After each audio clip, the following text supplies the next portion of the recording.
決して収まることなき荒波の階級、激浪の階級フェザー級。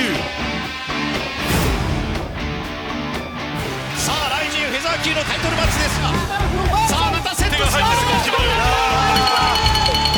これクレベル得意よ。左足抜けるか、抜いた。さあ百戦錬磨の中で止めた。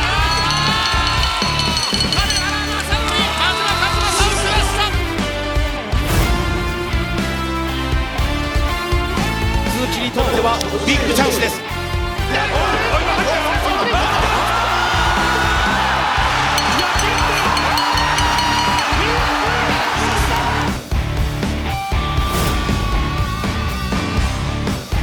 第4代リミット66キロライジンフェザー級王座決定戦。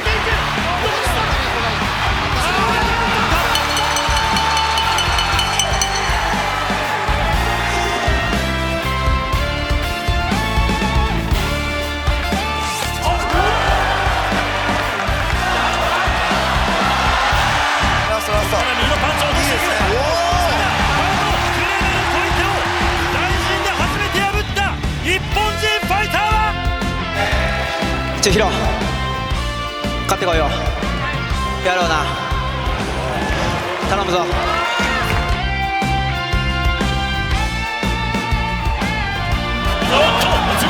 そしてシングル連打、さらにパンチが降ってくる。イカズチが落ちてくる。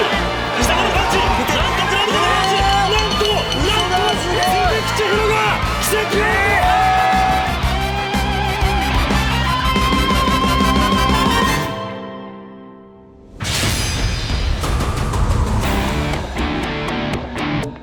今ベテランの人たちが中心にいる格闘技じゃダメだと思うんですよね。20代の僕らが中心に立って格闘技を大きく変えていかなきゃいけないんで、だからチャンピオンなんだなって言わせてやりますよ。チャンピオンだったらもっとドンと構えてろとか思うんですけどね。ドンと構えて待ってりゃいいのに、まあチャンピオンらしくないですね。ライジンファンの人たちは鈴木千尋の魔法にかかってるだけで、その魔法を解いてあげて現実を見させてあげて、面々は甘くねえよっていうところを見せるのが、金原正成の役目だなっていうところはありますね。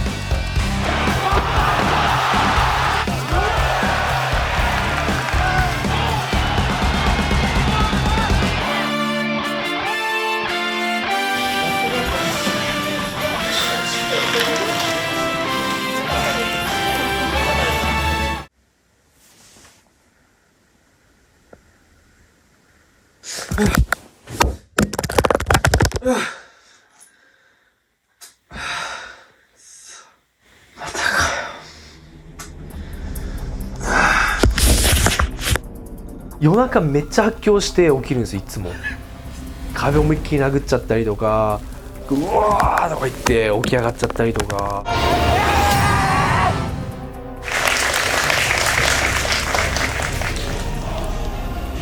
若い世代がこのベテランを引退させなきゃいけないんですよね。いつも言いますけど、ガンといってドン、シンプルにぶっ飛ばすんで。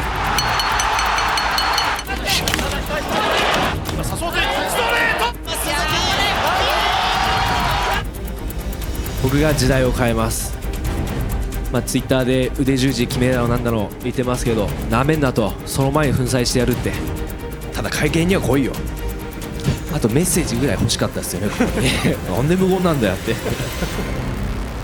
僕だって来たくなかったですよ。この時間僕練習時間削ってきてるんですよね。でその中で彼は今練習してるわけじゃないですか。うわ一歩行かれたなと思って、だから僕今日夜中練習します。その分取り返すので。いろいろ燃料にはしてるな。いや燃料溢れてるっすよもう。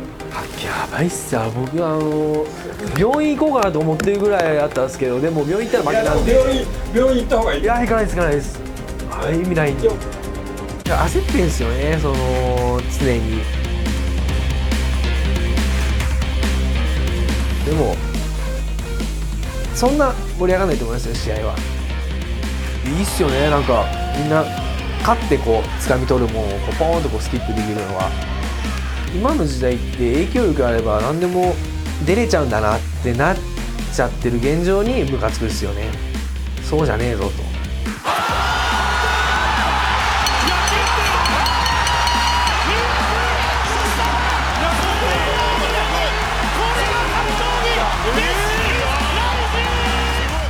ライジンファンの人たちは鈴木千尋の魔法にかかってるだけで、その魔法を解いてあげて現実を見させてあげてめめは甘くねえよっていうところを見せるのが、金原正成の役目だなっていうところはありますね。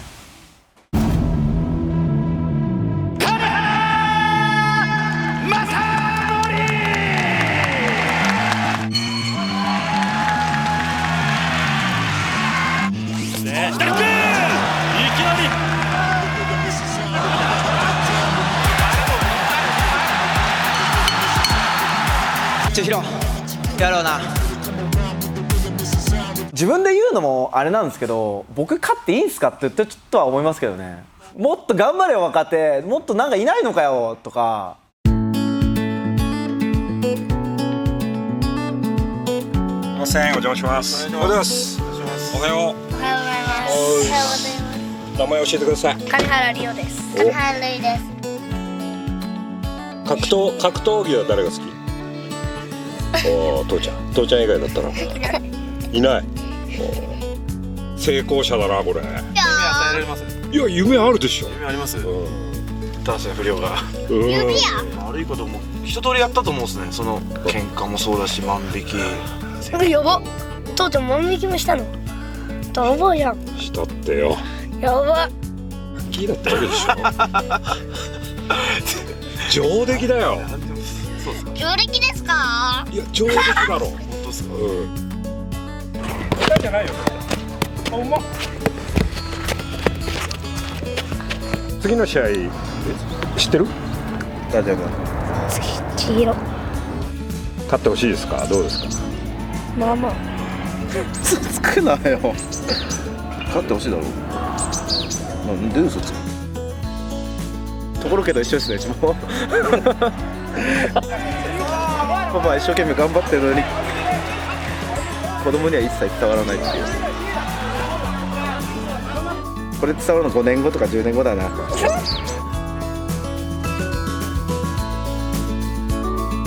父さんお母さん何ですか？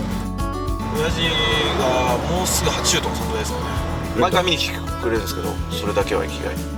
かっちゃんはずっとやめろって僕が引退するって言った時めちゃくちゃ喜んでましたからね。あ、そう。パーティー始めましたから取ったらもう一回やらなきゃいけないっていうけじめももちろんあるんですけども、ここで負けたらもういいなっていうのは常にずっと思ってはいます。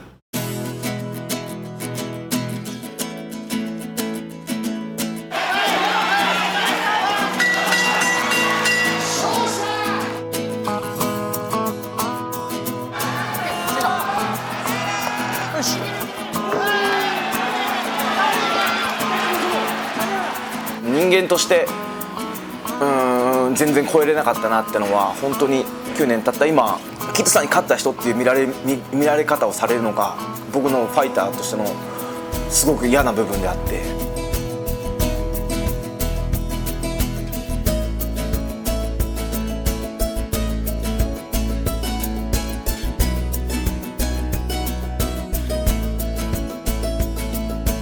僕金とか地位とか名誉はあんまり求めてないんですよ。別に今の生活で満足してるし、これ以上お金欲しいとか有名になりたいっていうのは全然ないんで、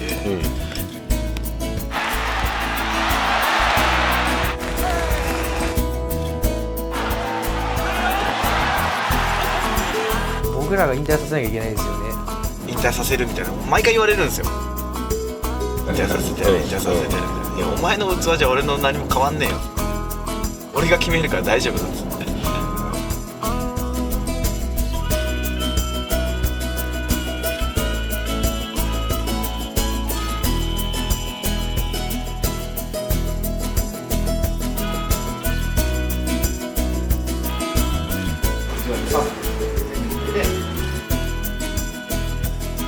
自分だけじゃなくてなんかその育成じゃないですけども、他の自分のジムの子がプロデビューして買ってくれて、その子たちに続いてくれればいいなっていうの方が今楽しくなってきたっていうのもあるんです。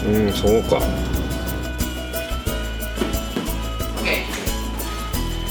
いいこうキャリアの終わりを迎えてるな、そういう意味では。でも本当に終わり着地地点がわからないマジでわからないです。いったよな大晦日スーパーライジンに稲妻落としてやったぜ。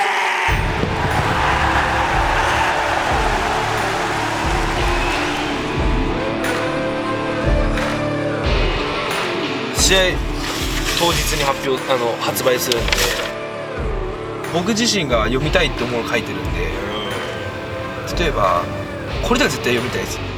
まっすぐなバカが秘めてる可能性、これ以上動けないと思う時は案外動ける、俺は格闘技の東大生だ、なぜタバコを吸ってはいけないのか、食中毒を2日で完治させる方法、これ気になるわ。日常に神が勝負のいない、どういう意味ですか。行かせていただきます。日常には神は。絶対に佐藤さんも読み切れるっすよ。佐藤さんも読み切れる。僕は去年2023年は、厄年だったんですよ。でもその年に大臣のベルトを取って夢だった二刀流を成し遂げたんですよ。これって厄年関係なくないですか。神様は厄年をどこにいんのって話じゃないですか。日常で怪我したり風邪ひいたり身内に不幸があったりとかそういうのはあるっすよ。でも自分の大一番勝負どころには一切神はいないです。そして受験の時に神様受験合格できますようにって神様に委ねてんのって自分の実力で通るべきじゃないですか。満月理論って何ですか。これは面白いっすよ。月って満月が一番綺麗じゃないですか。で一番満月の状態をキープしたいじゃないですか。綺麗なんで。例えばじゃあ僕がチャンピオンになった時っていうのは人生においての満月の瞬間なんですよ。一番綺麗で一番輝いてる時なんですよね。でこれを突破するとまた雲に隠れて暗くなって半月になったりするっすよね。でそんな状態になるのが一番良くないんですよ。でこれをキープする方法は自分の私欲に使わないことなんですよ。誰かのために困ってる人がいる、その人に助けよう。後輩が困ってる、じゃあ俺がこうやってやってやるよ、助けるよとか、誰かのためにで自分以外のことにそうやって力使える人はその 100% からどんどんそれがこうキープでしてくれるんですよね。これいい本だな。いい本っすよ。特にこれは小中学生に伝えたいんですよ。この理論は平本で一番読んだ方がいいですよ。この本道徳に気づけるんで。本出すらしいよ。人生生き方本みたいな。20のクソガキが20のクソガキが何が人生語ってんすか本当に破り捨ててやりますよ俺が何も苦労してないですよ。格闘技だって MMA だってまだ勢いで何連勝6連勝7連勝してるかもしれないですけども、まだ何も分かっちゃないですよ。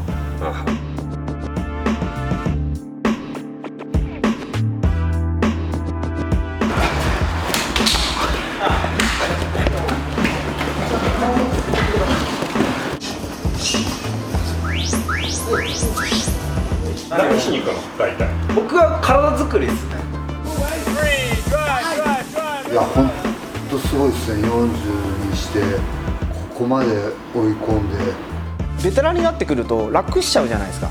追い込む作業がしたくないとか辛い練習をしたくないとか、やっぱ好きなことをやって好きな風にリング上がって、じゃあパフォーマンスを見せてダメでした良かったですっていう、なんかこうサイコロを振るような仕事はしたくないんですよ。 100% の自分をリング上に持っていく。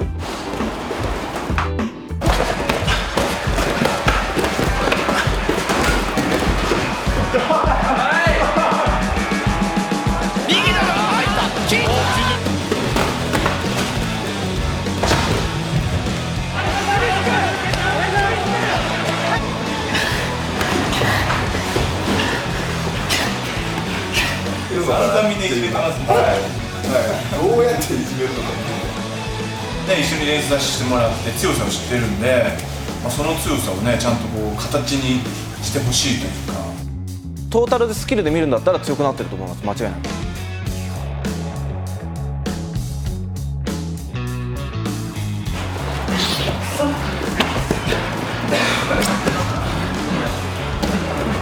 打撃で勝てない、組み技で勝てない、フィジカルで勝てない時があるんですけど、そういう補ったりとかそれをごまかすことっていうのは経験値でしかできないものだと思う。彼の強いところで勝負しなければ、ほぼ全局面勝てる自信はあります。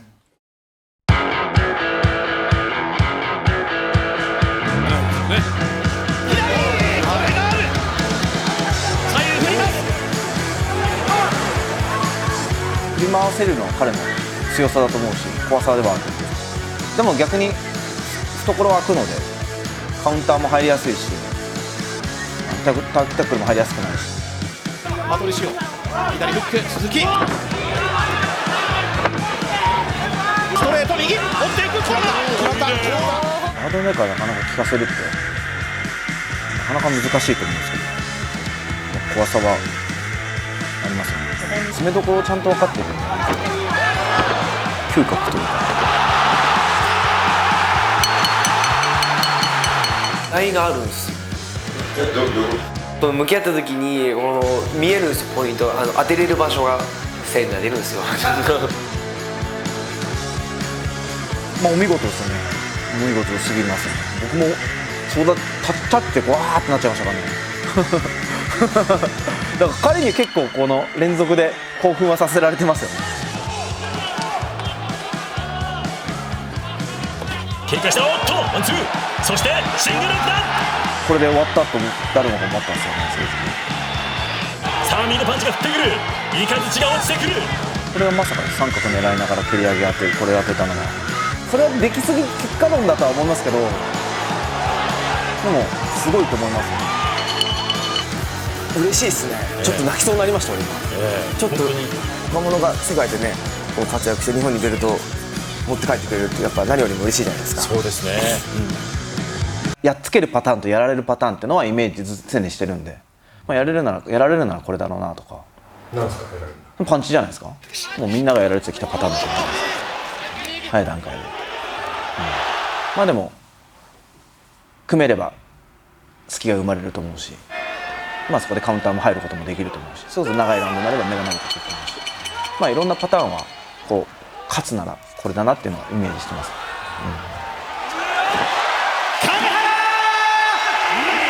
金原さんに勝つにはもうこれをやらないと絶対勝てない条件があって、もうやらなくてもいいぞ。これ知られて負けるようなほど僕練習してないんで全然問題ないです。この今回の一番のポイントっていうのはフィジカルとスタミナ、この2つで僕が勝たないと絶対に勝てないですよ。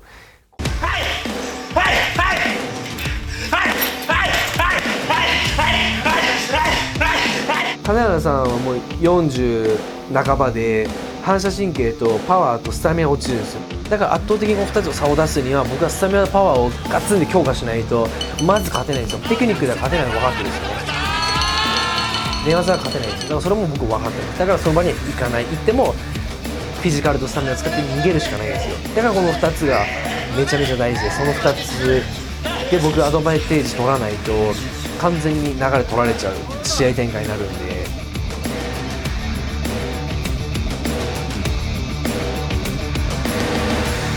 スタミナのゲージが極端に言うと金原選手よりも若いんでスタミナゲージが長いんですよ。で秒4でスタートしたら僕の方が長いんで僕の方が長く動けるに決まってるじゃないですか。でも金原選手はゲージの減りが遅いんですよ。ゆっくり休むとこ休んで使うとこ使ってて、この消費がすっごいうまいんですよ、試合展開の作り方が。だからそれの配分とタイミングを考えた時に僕が賭けだと思ってて1ラウンドフルスロットでいって2ラウンドまでいったらインターバルでできる限り戻る練習も今やってるんで、限られたインターバルでどこまでスタミナが戻るかで、それをまたフルスロットで使ってで3ラウンド目までいったらあとはもう気合と根性で生き延びるしかないんで。言っていいのか。全然それで対応できたら僕今頃チャンピオンになってないんで、はい、対応できないから僕が勝てるんですよね。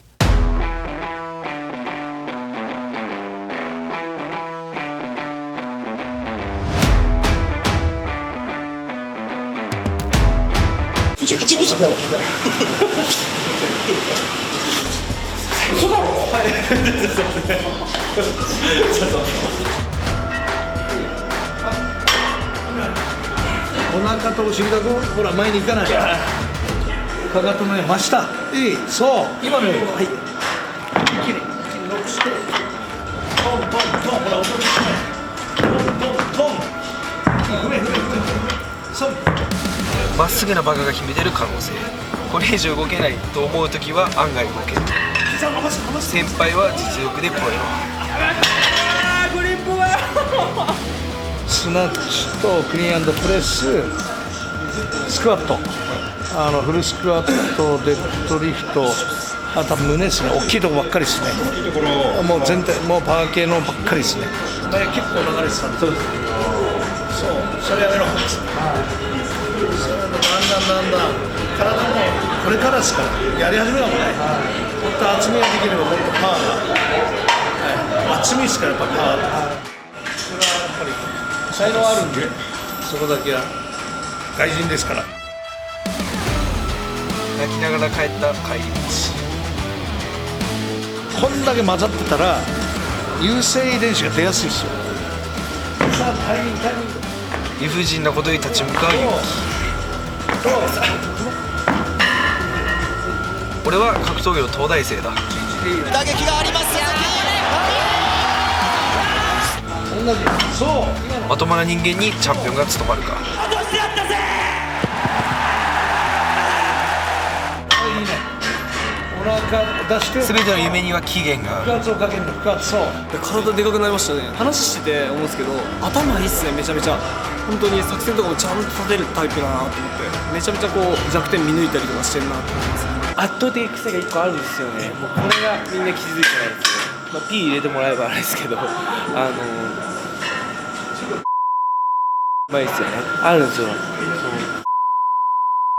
この意味も分かりますし、癖っていうか抜けてない癖があって、そこをうまく落とし込めようかなと思って強いと思います。本当にシンプルに今見ても、やっぱ彼のハンドスピードだったり彼のパンチの重さだったりこう打撃の瞬発力っていうのは絶対に時間が経てば経つほど僕の体が慣れてくるんですよ。そしたら自分のカウンターが入ったり、タックルがテイクダウン取れたりとかすることができると思うんで、シュッシュッと今しながらやっていきたいなって思うんです。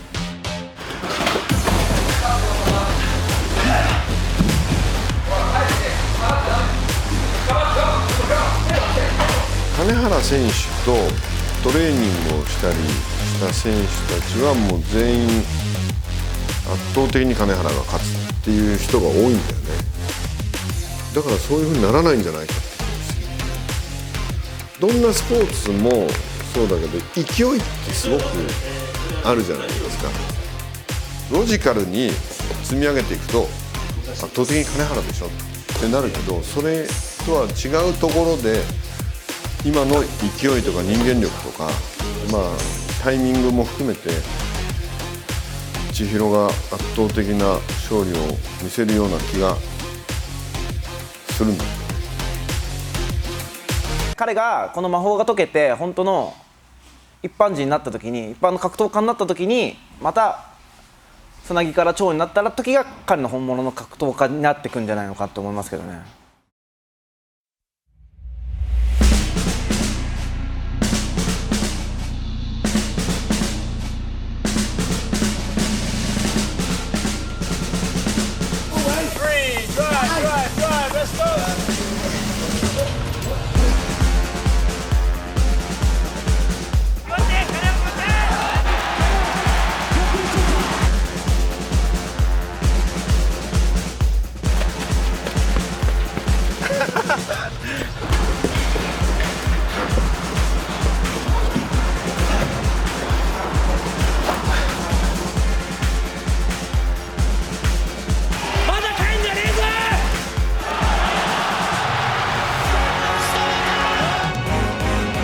日常で怪我したり風邪ひいたり、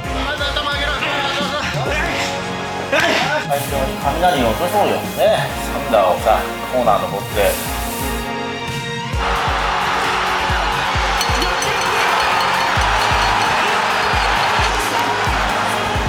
やっと引退できるよ。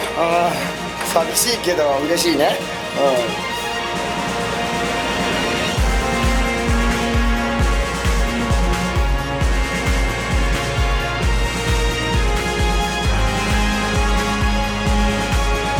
だからチャンピオンなんだなって言わしてやりますよ。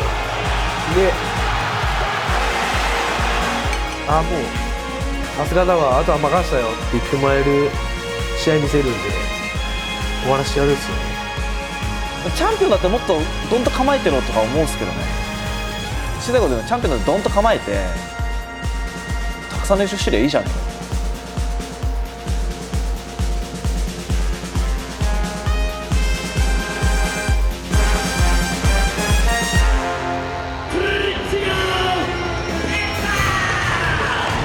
ピットブルのベルト持ってくることですね。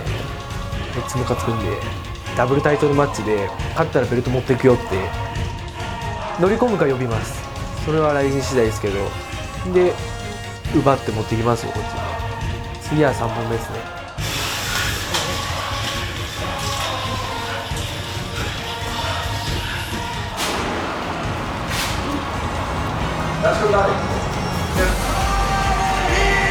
40歳まだまだ元気です。稲妻としてやったぜ。